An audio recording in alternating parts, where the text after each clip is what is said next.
Hey everybody, welcome to Pop Culture Philosophers. I'm Rockin Robbie Billups, and it's time for my top 10 comic books of the week.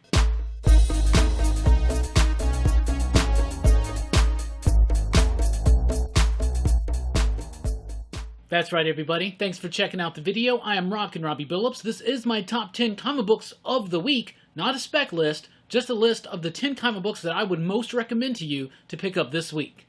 At number 10, Undiscovered Country, number 7, from Image Comics. Written by Scott Snyder and Charles Soule, with artwork by Giuseppe Camuncoli, Leonardo Marcello Grassi, coloring by Matt Wilson, lettering by Crank. Undiscovered Country number 7 is the beginning of the second story arc, and I'm really enjoying it so far. I think the world building has been built up, and now they're exploring and fleshing that out further, and I really liked what they did in issue number 7. Snyder and Soule have done a great job building up this world, and now that they're fleshing it out, it's starting to feel a little bit more like classic fantasy journey children's tales like Chronicles of Narnia or The Wizard of Oz, but for a more modern and adult audience. I really love this story. It's about an America that's closed itself off from the rest of the world for decades. Meanwhile, some crazy stuff has happened inside. Now it's like this weird post-apocalyptic dystopian Mad Max meets craziness type thing going on. And the way that it gets explained, now that the explaining's starting to happen, now that the world's starting to be fleshed out just a bit more, I think they're doing an absolutely fantastic job. I know a lot of people, this grew a little bit thin on them. Maybe you should pick up the trade paperback, get caught up, and see what you think now. I'm really digging it. I think it's very imaginative. It's got a lot of cool stuff into it.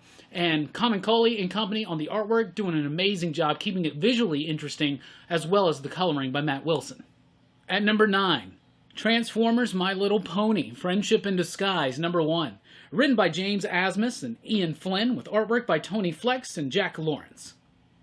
Yo, Transformers My Little Pony was exactly what it should be. Simple, clean, fun, charming, adorable. That's what it was, and it worked. It worked so well. The Transformers don't break their character. The My Little Pony characters don't break their character. And it shouldn't work, but it does work. It does work because the creative team has a tremendous amount of respect for both properties. I know that this is just some kind of silly fun, pick it up for curiosity's sake, but I actually enjoyed it. I thought it was pretty well done, had a nice flow to it. I think it's appropriate and good for all ages, and that's something that you don't find too often in comic shops on shelves today. I absolutely love this book. 2 licenses, definitely more of a Transformers fan, I would definitely say, but it all worked. It was all fleshed out. It all felt natural and organic, and I had a lot of fun with it. At number 8, Vampire the Masquerade, Winter's Teeth, number 1, from Vault Comics. Written by Tim Seeley and Teenie Howard and Blake Howard, with artwork by Devmalia Promenick and Nathan Gooden.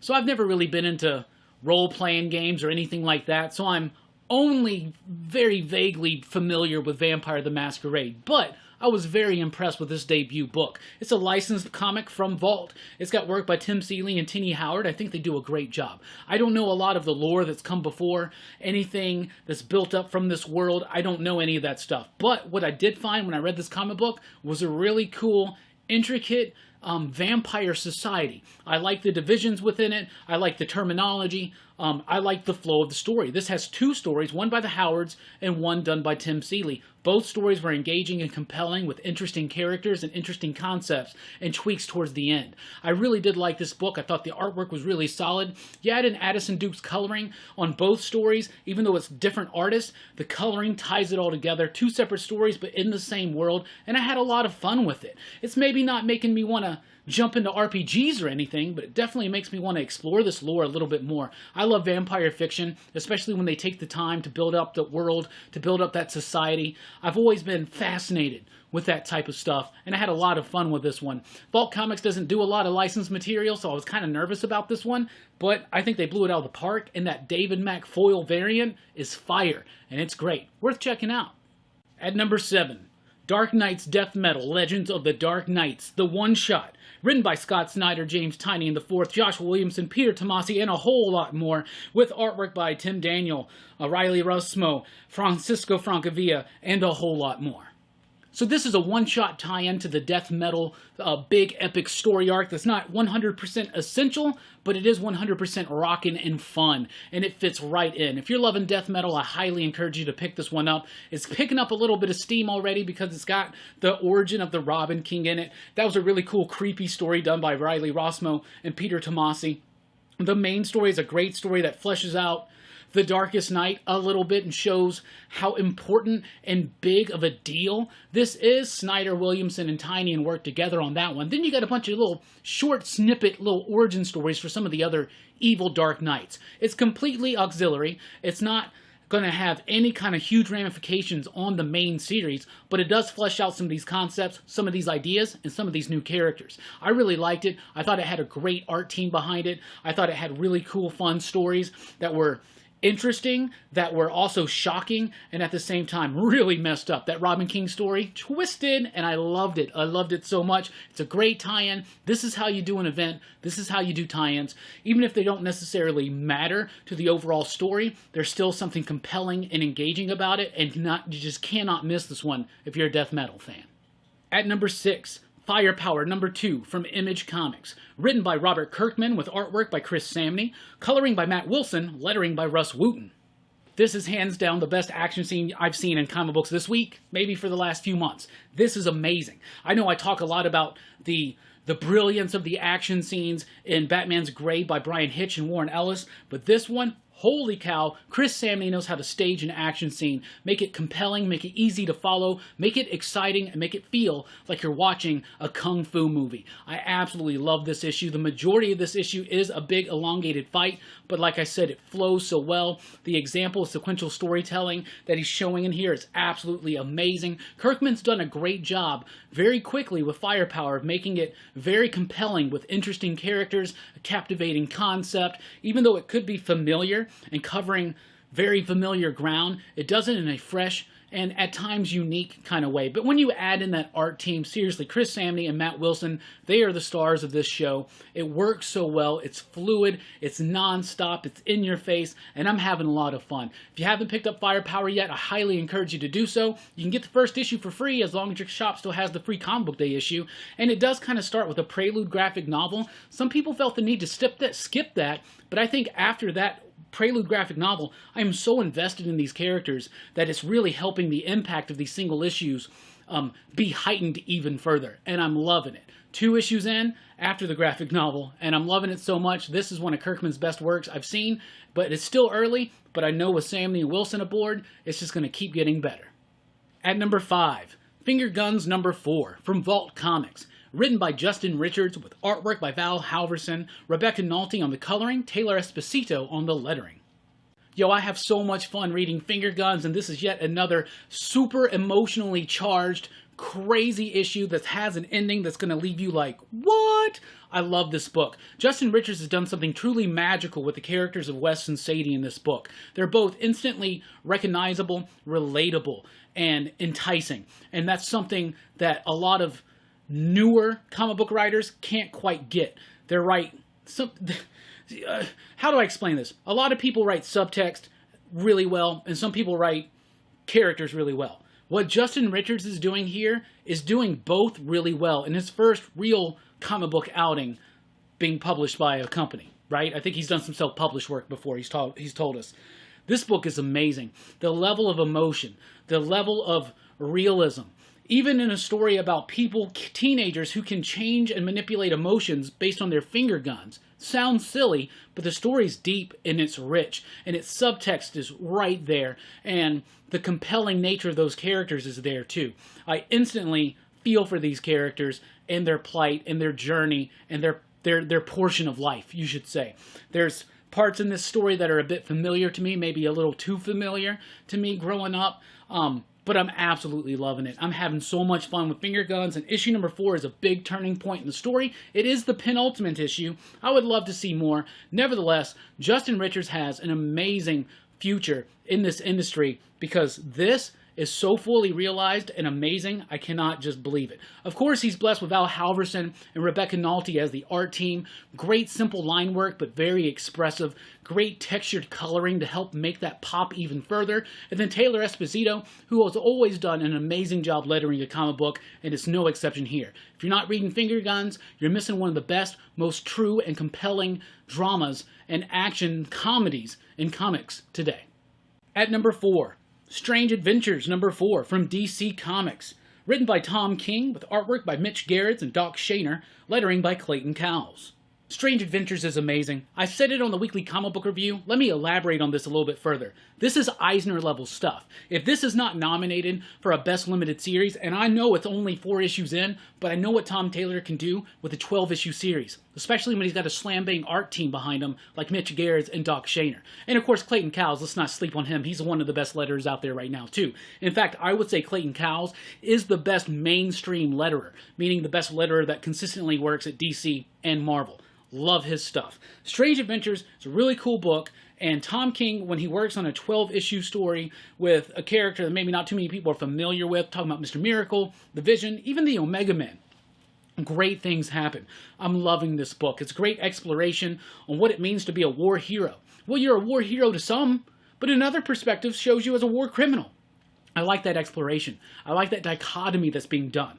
And it's also very physically relevant and not relevant, but evident, I should say, by the art team. Mitch Gerrits, Doc Shaner could not have 2 completely different styles. There, it's like polar opposites. Mitch Gerrits has got this really raw, gritty, textured type feel to his artwork.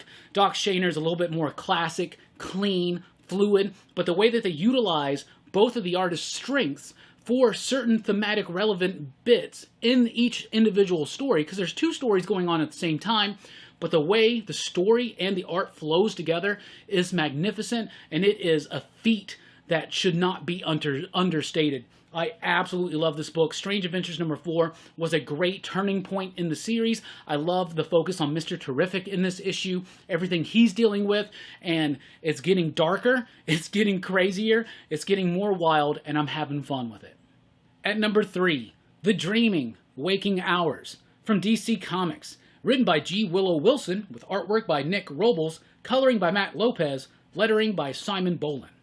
I think Sandman fans should most definitely read this new Dreaming series. In fact, you should read the previous one by Simon Spurrier as well. Both of them were absolutely fantastic. This is a great initial first issue to a new story set in the Dreaming. Basically, this is about this. There's a nightmare trying to escape the Dreaming. This is something we've seen in the Sandman universe before. But we get introduced to Ruin, and the way that he has to go through the Dreaming and the ramifications and what actually happens once he does that is really interesting and intriguing. The artwork by Robles and company is absolutely gorgeous. That was one of the standout points of the Spurrier Dreaming run, was fantastic art throughout. This is going to be no exception, pretty much right up in the same boat. G. Willow Wilson does a great job of stepping right into all the people that came before, like Neil Gaiman, like Spurrier, like Mike Carey, and other amazing writers, and she does a great job of making a very creative, imaginative, and compelling story and mystery. A great setup in issue number 1, anchored by that absolutely phenomenal artwork and amazing color work. I loved it. I thought it was great. It's got some great bits about Shakespeare and the authorship of Shakespeare, and I like the commentary that they're making there. It's a lot of fun. It's got bits of fun, bits of horror, bits of sci-fi fantasy. That's what the Sandman does best, and that's what they're doing right now. If you like Sandman, if you like Neil Gaiman's work, you definitely owe it to yourself to pick up The Dreaming Waking Hours. At number 2, Coffin Bound, number 5, from Image Comics. Written by Dan Waters, with artwork by Danny, coloring by Brad Simpson, lettering by Aditya Bidikar. Yo, Coffin Bound is back, and I couldn't be more excited. It's been a year since the first story wrapped up, and now we got the launch of story number 2, and I'm right back into this world, this gritty, grimy, dark horror fantasy that I'm absolutely loving. I have compared this to like Sandman meets the Grindhouse, and I think that still holds true in the second story arc. I'm absolutely loving it. It's a challenging read. The use of language is impeccable and very engaging. The artwork is gritty, dirty, grimy, in your face, but it's got beautiful textured coloring that really helps enhance that line work by Danny. And they're already doing an amazing job with it, but the coloring helps elevate it. And I really think that not only is Aditya Bidikar the best letterer in comics today, I think this is his best work. I love the lettering. It's got a three-dimensional reality to it that you don't usually see in lettering. His lettering, no matter what he's working on, it becomes part of the flow of the story. It becomes part of the artwork, and it's inseparable from it. And that's something that's working so well for me in Coffin Bound, is it is four people working so cohesively together to create one vision. It's dark, it's horrific at times, it's unnerving, it's unsettling, but it works, and it works so well. If you've never read Coffin Bound, but you like a good, dark, challenging read that's going to make you think, and also maybe you think, and if you think too hard about it, it could put you in a weird spiral and where you go and you're mentally. I love this book so much. It's incredibly effective, incredibly engaging and compelling to me, and I'm loving it. And at number 1, Ice Cream Man number 20 from Image Comics. Written by W. Maxwell Prince, with artwork by Martín Morazzo, coloring by Chris O'Halloran, lettering by good old Neon. What can I say about Ice Cream Man that I have not already said 19 times here on this channel? Each issue just blows me away with its innovation, with its imagination, and just the very creepy, disturbing, unsettling nature of each and every story. Every single issue of Ice Cream Man is incredibly unique. Every issue of Ice Cream Man is intricately innovative. Every issue of Ice Cream Man makes me think. You know, I love it so much. They're unsettling, but in the midst of all these stories about hope, about despair and loss, you have these little tinges of hope and everything like that. The way that issue number 20 is broken down is that it's told in 3 different parts, mimicking 3 popular children's tales. For instance, Dr. Seuss is one of them, and you're going to love the other 2. And I just love this so much. Take something innocent and childlike, like a children's story, and to flip it and make it this bittersweet, sickly, crawl into your soul and into your mind type thing. Oh my goodness, Ice Cream Man is one of the most effective comic books on shelves today. There are plenty of comic books that are effective, but not in the way that Ice Cream Man is. I wish I could think of a better word that just showed you exactly what I mean. This book inches its way into my soul, into my brain. I think about this stuff, the imagery, everything stays in my head for a long time after reading the issue. Every single one is compelling, and the innovation is always top-notch when it comes to Ice Cream Man. Maxwell Prince is absolutely blowing it out of the park. Martín Morazzo's pencils, oh my goodness, crisp and clean, but with a textured, sickly sweet detail to it. Then you add in the sickly sweet coloring, and that's the best thing. When I say Ice Cream Man is sickly sweet, I mean that in a very, very good way. It's intended to be that way. It's like eating too much sherbet or an ice cream that's too rich, right? And you get a stomach ache, right?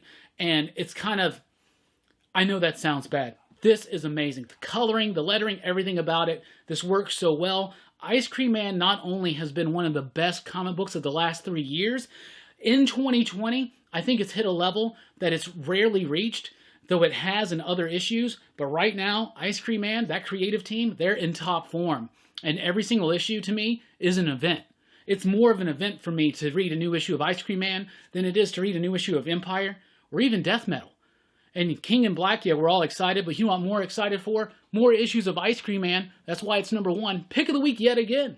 Anyway, that's what I read. That's what I thought about it. What are you reading? What are you digging? What's your top 10? 5, 3? What's your favorite comic book of the week? Let us know in the comments down below. Let's keep this conversation going. Thank you so much for checking out the video. Please do like, share, and subscribe. Click the notification bell. Join us over at popculturephilosophers.com for podcasts and a whole lot more. I've been Rockin Robbie Billups. Thanks for rocking with us. Keep on reading.